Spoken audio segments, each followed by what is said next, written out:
अस्सलाम वालेकुम। आज जो हमारा टॉपिक है वो है rates and work. Rates and work के ऊपर काफ़ी क्वेश्चंस आते हैं। फॉर एग्जांपल एक क्वेश्चन है, इसमें बेसिकली होता ही है कि आपके पास रेट होता है multiply by time is equal to distance, या आपके पास डिस्टेंस होता है। इसी तरह rate multiply by time is equal to work भी होता है। ठीक है, डिस्टेंस हो सकता है कि 2 किलोमीटर, एक मैं एग्जांपल दे सकता हूँ। और वर्क हो सकता है कि जी उसने दो दो डिशेस साफ कर ली हैं। ठीक है, वो इतनी डिशेस साफ करता है और उसका टाइम इतना लगता है, तो उसने 2 डिशेस साफ कर ली हैं। फॉर इंस्टेंस आपको एक मैं क्वेश्चन देता हूँ कि एक कार है, 30 माइल्स पर आवर की स्पीड से जा रही है, तो 75 माइल्स माइल्स में वो कितने टाइम में कवर करेगी।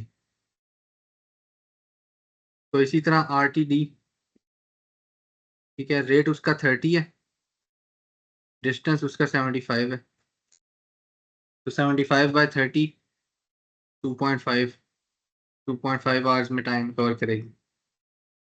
तो इस तरह ये आप कर सकते हैं। अब इसके अंदर यूनिट्स बहुत मैटर करते हैं, यूनिट सेम होने चाहिए, ये बहुत मैटर करता है। तो एक क्वेश्चन है कि जी 4 सेकेंड्स में एक फ्लोर कवर करता है एलिवेटर, तो 2 मिनट में कितने कवर करेगा। तो आप जब अपना RTD करते हैं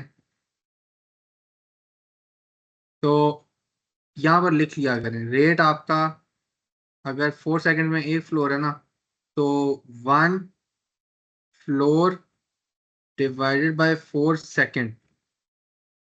रेट हमेशा पर सेकेंड या पर मिनट या पर आवर इस तरह होता है, पर टाइम होता है। टाइम हमेशा रेट के अंदर पर के बाद आता है, मतलब नीचे वाली साइड पे आता है। तो ये हमेशा आपने याद रखना है। तो अगर ये रेट है तो यहाँ पर टाइम हम 2 मिनट्स नहीं लिख सकते, यहाँ पर हम लिखेंगे 120 सेकेंड्स, ताकि वो यूनिट सेम हो जाए। और ये हम कैलकुलेट करेंगे, तो अब आपके पास रेट है 1/4 फ्लोर्स पर सेकेंड, ये रेट है, मल्टीप्लाई बाय इस 120 सेकेंड्स, तो ये आपके पास 30 फ्लोर्स आ जाएंगे कि 2 मिनट में वो 30 फ्लोर्स कवर करेगा एलिवेटर। तो इस तरह के सवाल, लेकिन ये थोड़े से सिंपल सवाल हैं। इसमें जो थोड़े से मुश्किल होते हैं उसमें वो यूज करते हैं मल्टीपल RTD। मल्टीपल RTD, तो मल्टीपल ये है कि आपका एक कार है, उसका ट्रिप 1 जो है उसका रेट ये है और टाइम ये है, और उसने इतना डिस्टेंस कवर किया है।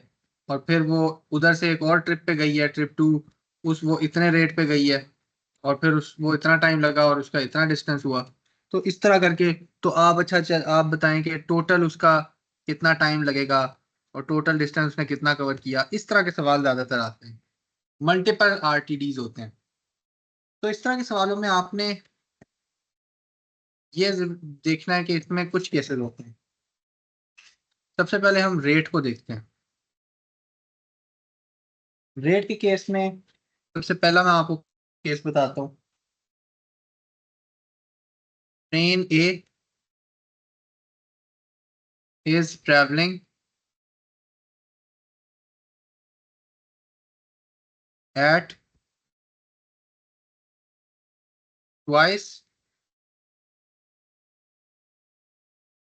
The speed of train B. ठीक है, तो इसका RTD क्या होगा। RTD आपने क्या करना है, सबसे पहले आपने ट्रेन ए को देखना है, ट्रेन बी को आपने देख लिया। अब आपको पता है train A is travelling twice the speed of train B, तो अगर ट्रेन बी की स्पीड x है तो ट्रेन ए की 2x हो जाएगी। ठीक है। फिर इसी तरह अगर मैं इसे कहूं,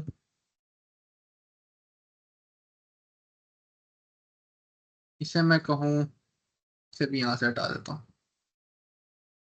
कि आपके पास ए है, ये कहते हैं ए है, walks 1 mile per hour more slowly than B. तो अगर बी का रेट एक्स है तो ए का क्या हो जाएगा, x-1। ये रेट की बात हो रही है, टाइम की बात नहीं हो रही। ठीक है। इसी तरह मैं अगर कहूं कि car A and car B driving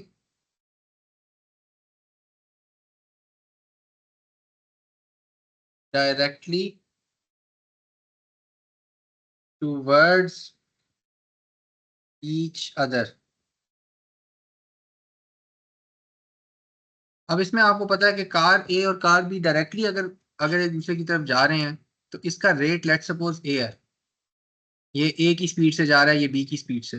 तो एक दूसरे की तरफ जब ये जा रहे हैं तो ये ए प्लस बी हो जाएगा टोटल जो रेट होगा। क्योंकि इस टोटल को हम कहते हैं श्रिंकिंग डिस्टेंस।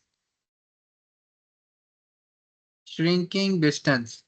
ठीक है। क्यों? क्योंकि श्रिंक हो रहा है ना, डिस्टेंस उनका कम हो रहा है। तो दोनों की स्पीड किस रेट से उनका डिस्टेंस कम हो रहा है, ए प्लस बी से। ठीक है। इसी तरह एक और एग्जांपल ले लेते हैं, ये 3.2 इसे कह लें क्योंकि ये भी कार की है। ये कार ए है, इज चेजिंग कार बी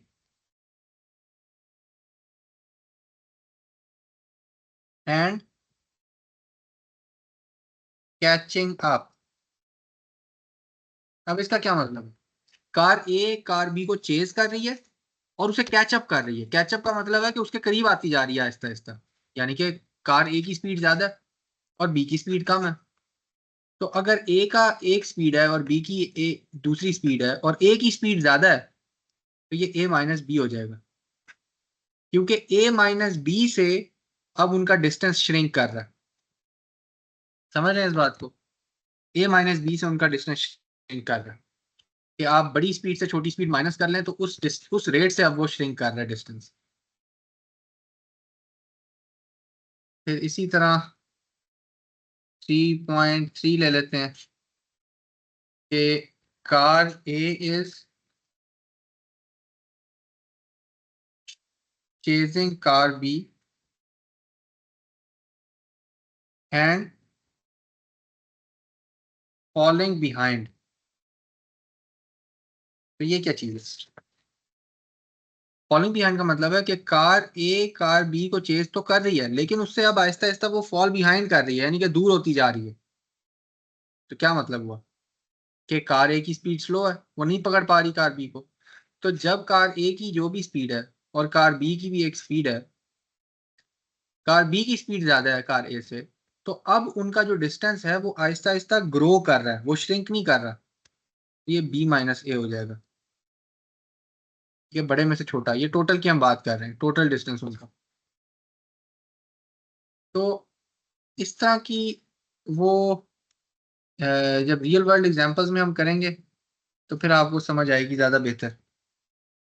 फिर इसी तरह इसके टाइम रिलेशंस होते हैं। टाइम के भी अपने रिलेशंस हैं। फॉर एग्जांपल आपके पास ए है, A runs 30 seconds faster than B. तो बी की जो भी स्पीड है ए उससे 30 सेकेंड ज़्यादा तेज भागता है। तो ए हम ये कर सकते हैं कि अगर बी की स्पीड एक्स है तो ए की x+30 है। सॉरी गलत हो गया।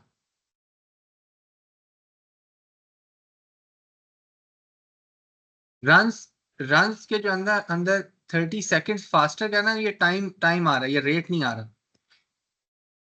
ये टाइम है। तो अगर इसका टाइम लेट सपोज बी का टी है, टी टाइम, तो ए 30 सेकेंड्स तेज भाग रहा है, यानी कि ए जो है वो जब बी एक पॉइंट पे पहुंचता है, लेट सपोज बी ने यहां से भागना शुरू किया है और वो इस पॉइंट पे पहुंचा है, तो ए 30 सेकेंड्स पहले ही इस पॉइंट पे पहुंच चुका होता है। 30 सेकेंड्स तेज है ना उससे, इसका ये मतलब है। तो अगर बी का हम टाइम टी लेते हैं, तो ए का हम लेंगे टी -30, कि उसमें से 30 सेकेंड्स माइनस कर देंगे।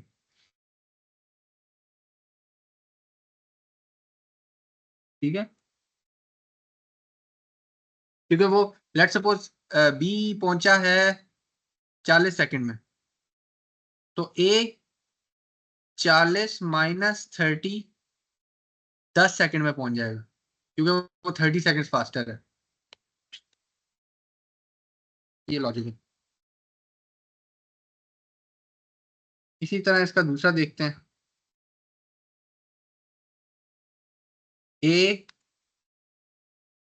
Left office at the same time as B. ठीक है, A left office at the same time as B, दोनों का टाइम क्या होगा? टी, दोनों का सेम टाइम होगा। तो अगर दोनों ने एक ही टाइम पे छोड़ा है ऑफिस और वो एक जगह पे जाना चाह रहे हैं, तो दोनों का सेम टाइम होगा। इसी को मैं एक और तरीके से करता हूँ। A and be left eight same time but arrived 1 hour earlier।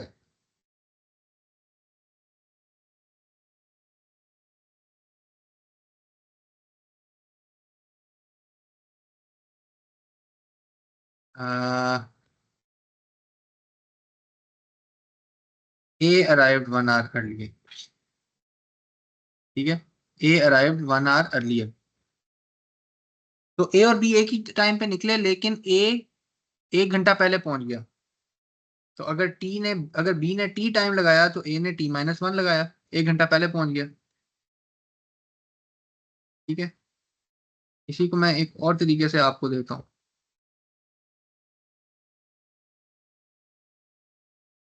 A left 1 hour after B but they met on the road. यानी कि रोड पे बी जा रहा था, ए जो है वो 1 घंटा बाद में निकला, लेकिन दोनों जाके एक पॉइंट पे मिल गए। यानी कि बी स्लो स्पीड से जा रहा था, एक ए तेज स्पीड से जा रहा था। तो अगर ए का टाइम टी है, तो सॉरी बी का टाइम टी है, तो ए ने 1 घंटा पहले पहुंच गया, वो उसने 1 घंटा कम ट्रेवल किया, तो उसका टाइम T-1 हो जाएगा। तो इस तरह की लॉजिक आपको आ सकती है। ठीक है,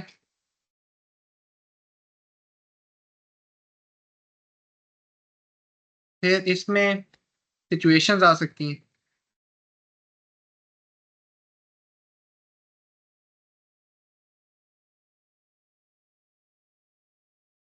सिचुएशंस आ सकती हैं। फॉर इंस्टेंस एक सिचुएशन आपकी क्रैश की है। क्रैश की सिचुएशन क्या है जी? कि आपका कार ए है और कार बी है, ये ए है और ये बी है, दोनों एक दूसरे की तरफ आने लग गई हैं, और एक दूसरे से क्रैश कर गई, तो अब इसकी क्या वो होगी? अगर आपके पास ए का रेट ए है, बी का बी है, तो दोनों एक दूसरे के पास किस रेट से जा रही हैं? श्रिंकिंग डिस्टेंस इनका किस रेट से कम हो रहा है? ए प्लस बी। टाइम क्या होगा? टाइम दोनों का सेम होगा, क्योंकि जाहिर है अगर 1 घंटे बाद इनका क्रैश हुआ है, तो जहां पर भी क्रैश हुआ है, बेशक इधर पहुंचे हैं बेशक इधर पहुंचे हैं, ए को भी पहुंचने में उस पॉइंट तक 1 घंटा लगा है, बी को भी 1 घंटा लगा। ये तो नहीं है ना कि बी 15 मिनट में पहुंच गई है और ए का इंतजार कर रही थी, दोनों ही जा रही हैं, तो टाइम दोनों का सेम होगा। डिस्टेंस का क्या करेंगे? अगर ए का डिस्टेंस ए है और बी का डिस्टेंस बी है, दोनों ने डिस्टेंस अलग अलग कवर किया होगा, तो ओवरऑल दोनों का डिस्टेंस जमा हो जाएगा, क्योंकि जाहिर है अगर टोटल डिस्टेंस करना है हमने, तो वो ए और बी दोनों का ऐड होगा ना। तो ये क्रैश की सिचुएशन है। इसी तरह एक अगर अगर यही चीज हम ये कह लें कि ए और बी एक दूसरे से दूर जा रहे हैं,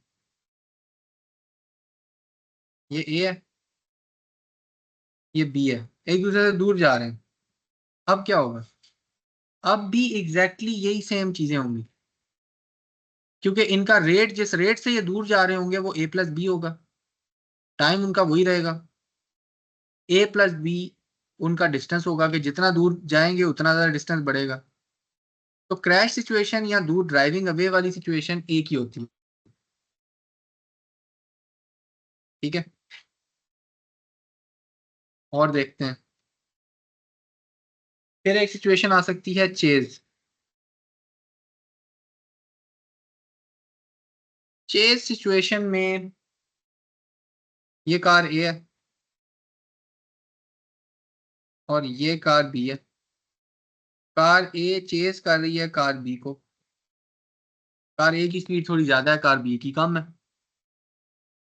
तो इस केस में हमने क्या बताया? ये ए होगा ये बी होगा, ये तो ए माइनस बी हो जाएगा, क्योंकि इसकी स्पीड ज्यादा है। ए माइनस बी के रेट से इनका डिस्टेंस श्रिंक कर रहा होगा। टाइम दोनों केसेस में टी रहेगा। डिस्टेंस में क्या होगा? अगर ये ए है और ये बी है, तो डिस्टेंस भी ए माइनस बी होगा, क्योंकि डिस्टेंस भी उस तरह कम हो रहा है ना, श्रिंक कर रहा है। तो ये चेज की सिचुएशन है। और देख लेते हैं इसके अंदर तीसरा आता है round trip. Round trip round trip में ये है कि एक कार ए है, वो इस पॉइंट से इस पॉइंट पे गई है और फिर इस पॉइंट से वापस इस पॉइंट पे आ गई है। ये राउंड ट्रिप है। तो सबसे पहले तो हमें पता चल गया कि अगर ये डिस्टेंस है ना, यहाँ से लेके यहाँ तक डिस्टेंस है, तो ये भी डिस्टेंस इसने कवर किया है, ये भी डिस्टेंस कवर किया है, और 2D तो टोटल हो जाएगा। टोटल डिस्टेंस तो हमारा 2D हो जाएगा। यहाँ से ये तो पता चल गया। टाइम हमें पता है कि अगर यहाँ से लेके यहाँ तक एक खास टाइम हुआ है, तो वो वेरी कर सकता है। ये T1 है ये T2 है, वो रेट के ऊपर वेरी करेगा। अगर रेट इसका फॉर एग्जांपल ज्यादा है, तो ये कम टाइम लेगा। अगर इसका रेट कम है, तो ये ज्यादा टाइम लेगा उतना ही डिस्टेंस कवर करने में। तो टाइम चेंज हो सकता है, लेकिन जो भी टाइम होगा उसे हम ऐड करेंगे। जाहिर है जितना टाइम यहाँ से यहाँ तक लिया और जितना टाइम यहाँ से यहाँ तक लिया वो ऐड होगा। तो ये सारी चीजें हो सकती हैं।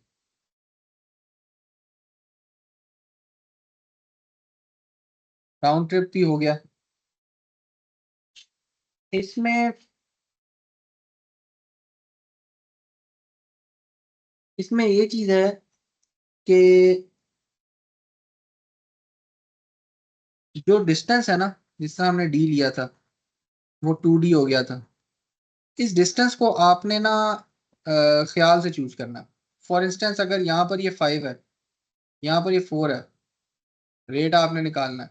डिस्टेंस को आप एज्यूम कर लें 20, क्योंकि वो 5 पे भी डिवाइजेबल है, मतलब 5 भी डिवाइड हो सकता है और 20 पे भी 4 पे भी डिवाइड हो सकता है।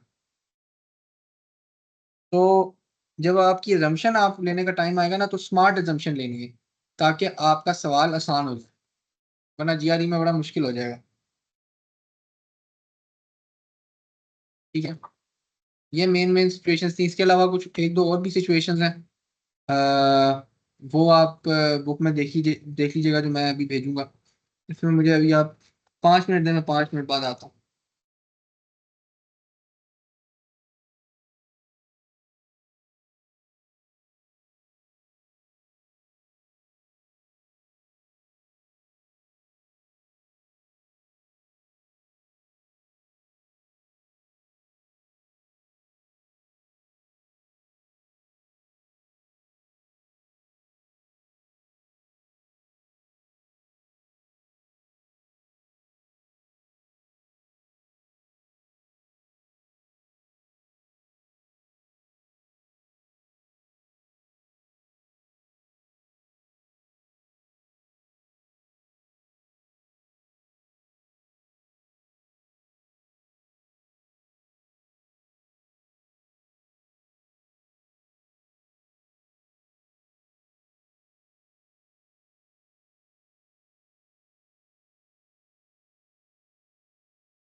अच्छा जी, तो थोड़े से न्यूमेरिकल्स कर लेते हैं।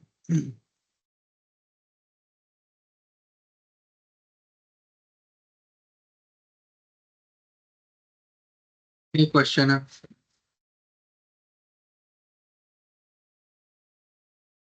आपके पास स्टेसी एंड हेदर,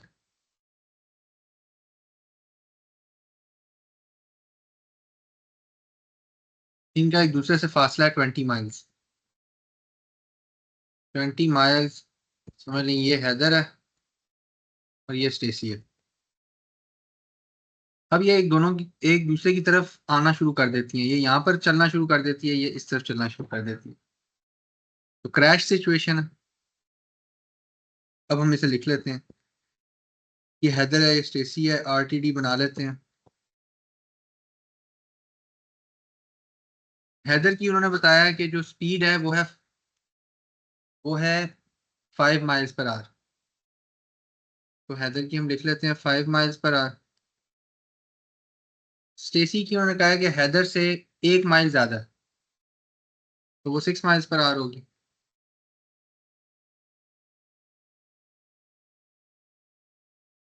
ठीक है।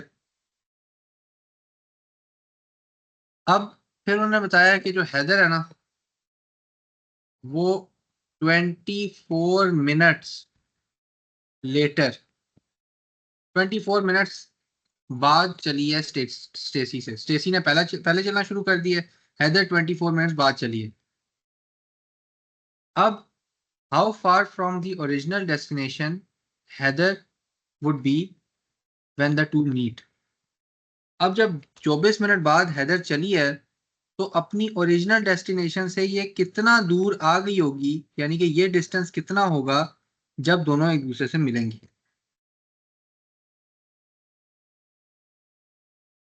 अब सबसे पहले आपको पता है कि 24 मिनट है ना, इस मिनट को आप आवर्स में कन्वर्ट कर दें, क्योंकि यहाँ पर टाइम आवर्स के अंदर है। तो अगर स्टेसी चली है टाइम टी के ऊपर, लेट्स सपोज, तो हैदर चलेगी 24 divided by 60 is equal to, क्या बनता है, 0.4।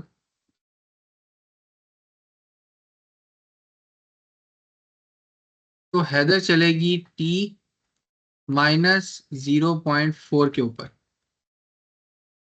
तो डिस्टेंस दोनों का क्या बनेगा, थोड़ा सा अब इसे मिटा देते हैं,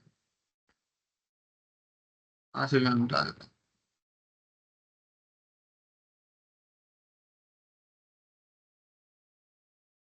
डिस्टेंस दोनों का बनेगा, डिस्टेंस को ना मैं यहाँ पर लिख लेता हूँ,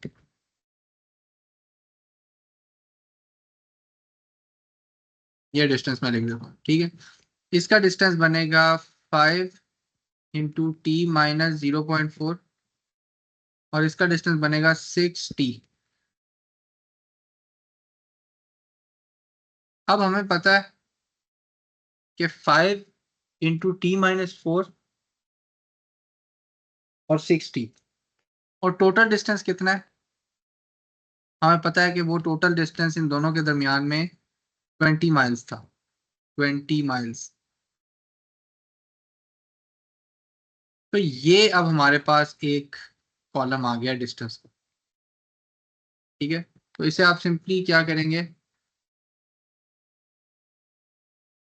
आप लिखेंगे 5 × t - 0.4 प्लस, क्योंकि एक दूसरे की तरफ चल रही है ना, 60 इज इक्वल टू 20।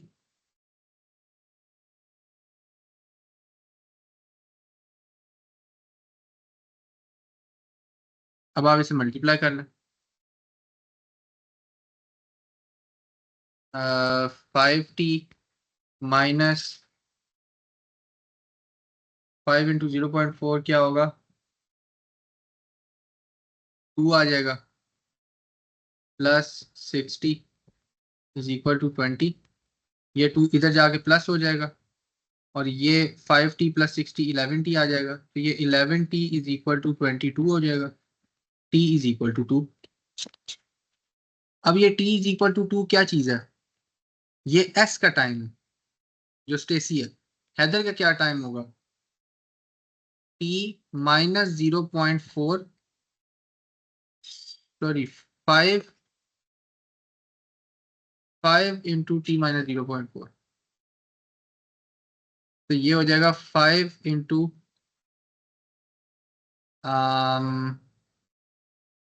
1, ये 5 इंटू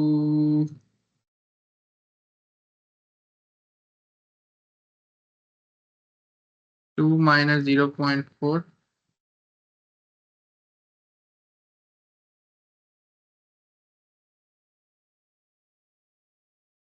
1.6,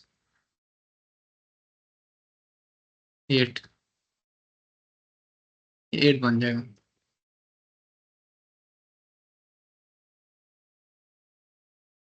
एक मिनट ये कर लेना चाहिए कैलकुलेटर को।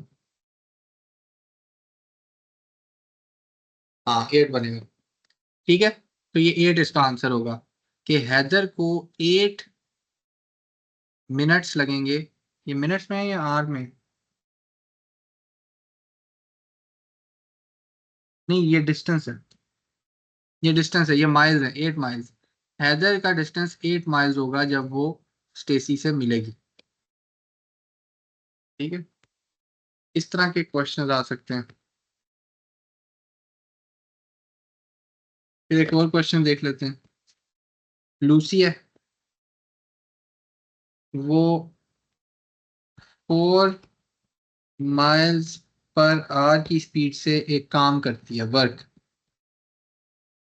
ठीक है, 4 माइल्स पर आवर की स्पीड से, आई एम सॉरी, काम नहीं करती, काम पे जाती है। यानी कि अपने अपने ऑफिस जाती है वो 4 माइल्स पर आवर की स्पीड से, और ऑफिस से वापस आती है 6 माइल्स पर आवर की स्पीड से। तो आप ये बताएं कि उसकी एवरेज स्पीड क्या होगी, दोनों की मिला के, जाने की भी और वापस आने की भी, दोनों की मिला के क्या होगी?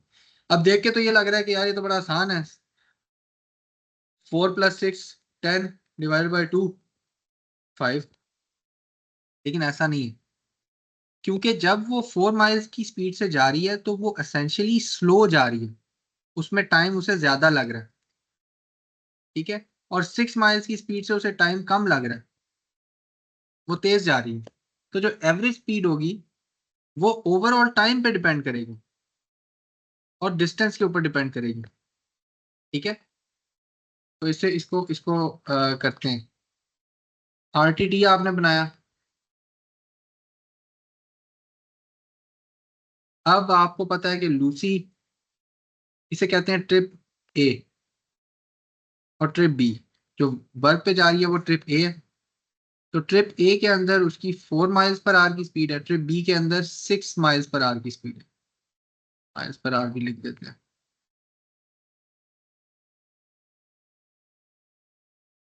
ठीक है, और उन्होंने एवरेज रेट पूछा। अब यहां पर ना, हमें पता है कि जब वो अपने घर से काम पे जाती है, ऑफिस से, समझ लें ये उसका घर है और ये ऑफिस है, तो जितना डिस्टेंस वो जाने में कवर करेगी उतना ही डिस्टेंस वापस आने में भी कवर करेगी। तो डिस्टेंस तो कांस्टेंट होगा, ये भी डी है, ये भी डी है, और ये 2D है। इतना तो हमें पता चल गया। अब हमने डी को कुछ ऐसा नंबर चूज करना है कि हमारे पास ये टाइम आ जाए। तो हम डी का कोई ऐसा नंबर बताएं जो कि 6 से भी डिवाइड हो सके और 4 से भी, तो वो है 24। अगर हम डी को फॉर एग्जाम्पल 24 चूज करते हैं ना, तो अब वो 6 से भी हो जाता है, 6 भी मतलब 24 को डिवाइड करता है और 4 भी। अब ये, इस अगर 24 माइल्स हम चूज करते हैं कि अच्छा चलें ये डिस्टेंस 24 माइल्स है, तो इसका मतलब है टाइम कितना लगेगा इसे? 6 आवर्स जाने में, 4 आवर्स वापस आने में, तो टोटल कितना हो जाएगा आने जाने का? 10 आवर्स। और ये डिस्टेंस टोटल कितना हो जाएगा? 48 माइल्स। अब आप ये चीज कैलकुलेट कर सकते हैं, 10 को इधर ले जाएं तो ये 4.8 आ जाएगा, ये 4.8 माइल्स पर आवर जब 10 को इससे डिवाइड कर देंगे। ठीक है, तो इस तरह आपने कोई ऐसा नंबर चूज करना है जब आपने एज्यूम करना है जो कि डिवाइड हो रहा हो, सही तरह सारे फैक्टर्स को डिवाइड कर रहा हो।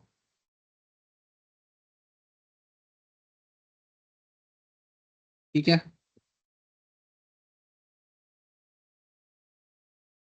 इसके अंदर हमारी वर्क प्रॉब्लम्स भी आती हैं। वर्क प्रॉब्लम्स में ये होता है ज्यादातर कि आपका जब हम RTD लिखते हैं ना, तो वो ये डिस्टेंस होता है, इस केस में ये वर्क हो जाता है। फॉर एग्जांपल मैं कहता हूँ, और इसमें हमें रेट अक्सर कैलकुलेट भी करना होता है। फॉर एग्जांपल मैं कहता हूँ कि आसिम है, वो एक सर्जरी परफॉर्म करता है 1.5 आवर्स में, तो रेट इसका क्या निकालेंगे हम, 1 सर्जरी डिवाइडेड बाय 1.5 आवर्स, तो 1/1.5 सर्जरीज पर आवर, ये रेट निकल आएगा।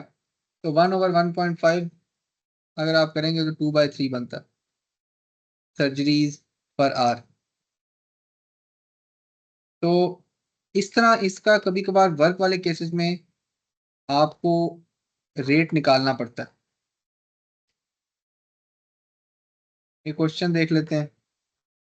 3 कॉपीज, फोटोकॉपियर जो है ना वो 3 कॉपीज करता है 2 सेकंड में, 40 कॉपीज कितने सेकंड्स में करेगा? तो रेट आपके पास क्या है, 2 सेकंड्स है, 3 कॉपीज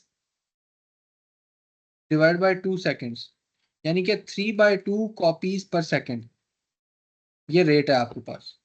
ठीक है, तो इसे लिख लेते हैं, 3/2 कॉपीज पर सेकंड, ये रेट है।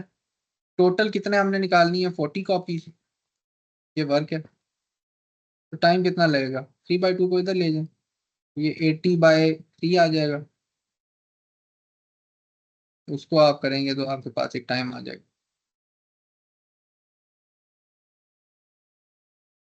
ठीक है, 5 घंटे में एक बंदा है वो एक फेंस को क्लियर करता है, तो 7 घंटों में कितनी फेंसेस क्लियर करेगा? तो रेट आपके पास 1/5 फेंस पर आवर आ जाएगा, ये आपके पास 7 आ जाएगा। वर्क आपने कैलकुलेट करना, टाइम, टाइम आपके पास 7 है। ठीक है, तो इस तरह करके वर्क की आ सकती है।